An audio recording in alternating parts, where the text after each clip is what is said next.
সারা দেশে নিত্যপণ্যের দাম চড়া। বাজার পরিস্থিতি জানাতে মানিকগঞ্জ থেকে সরাসরি যুক্ত হচ্ছেন সহকর্মী আব্দুল আলিম। আলিম, বাজারে পণ্যের দরদাম কেমন দেখছেন জানাবেন। ধন্যবাদ লিনিয়া। মানিকগঞ্জে এই চলমান তীব্র তাপদাহে কিন্তু প্রভাব পড়েছে এই খুচরা বাজারের গুলোতে সবজির দাম প্রায় আকাশ ছোঁয়া। 50 টাকা নিচে কোনো সবজি মিলছে না।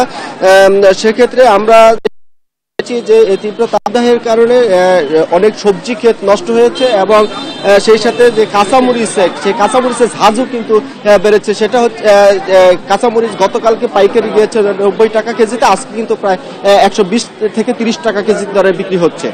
তো আমরা সেক্ষেত্রে কৃষকদের সাথে কথা বলছি। কৃষকরা যেটি বলছেন যে এই তীব্র তাপদাহের কারণে যে লোডশেডিং হওয়ার কারণে যে ফসলের মাঠে কিন্তু তারা সেচ প্রবাহটা ঠিক মতো করতে পারেনি, সেই জন্য তাদের খরচটা অনেক বেড়ে গিয়েছে এবং ফসলের ক্ষেতেই ফসল নষ্ট হয়েছে। যে কারণে তাদের উৎপাদন কম হওয়ার কারণে বাজারে সরবরাহ কমেছে, যে কারণে আসলে এই সবজি এবং যেহেতু প্রয়োজনীয় যে পণ্য সেই পণ্যের দাম কিন্তু বেড়েছে।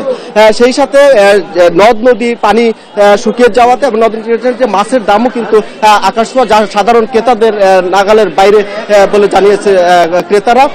সেই সাথে আরেকটি বিষয় হচ্ছে যে সেটা হচ্ছে যে সাধারণ মানুষ যে আমিষের চাহিদা মেটায় যে ডিম থেকে, সেই ডিমের দামও কিন্তু গত 2 দিন থেকে বেড়েই চলেছে। আজকে সাদা ডিম বিক্রি হচ্ছে 45 টাকা হালিতে এবং লাল ডিম বিক্রি হচ্ছে 48 টাকা হালির। তো সেক্ষেত্রে সাধারণ ক্রেতারা যেটি বলছেন যে তাদের যে আয়, সে আয় বাড়েনি কিন্তু তাদের ব্যয়ের পরিমাণটা বেড়ে চলেছে। এতে করে তারা নিয়মিত হিমশিম খেতে হচ্ছে বলে তারা জানিয়েছে।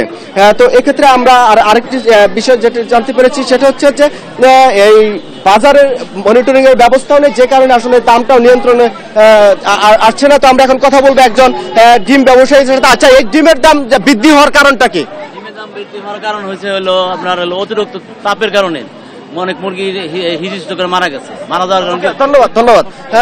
যেমন শুনছিলেন যে তাদের কারণে অনেকে ফার্মে কিন্তু মুরগিগুলো মরে যাওয়ার কারণে এই ডিমের দামটি বৃদ্ধি পেয়েছে। লিনিয়া, এই ছিল আমার কাছে মানিকগঞ্জের বাজার পরিস্থিতি সর্বশেষ খবর।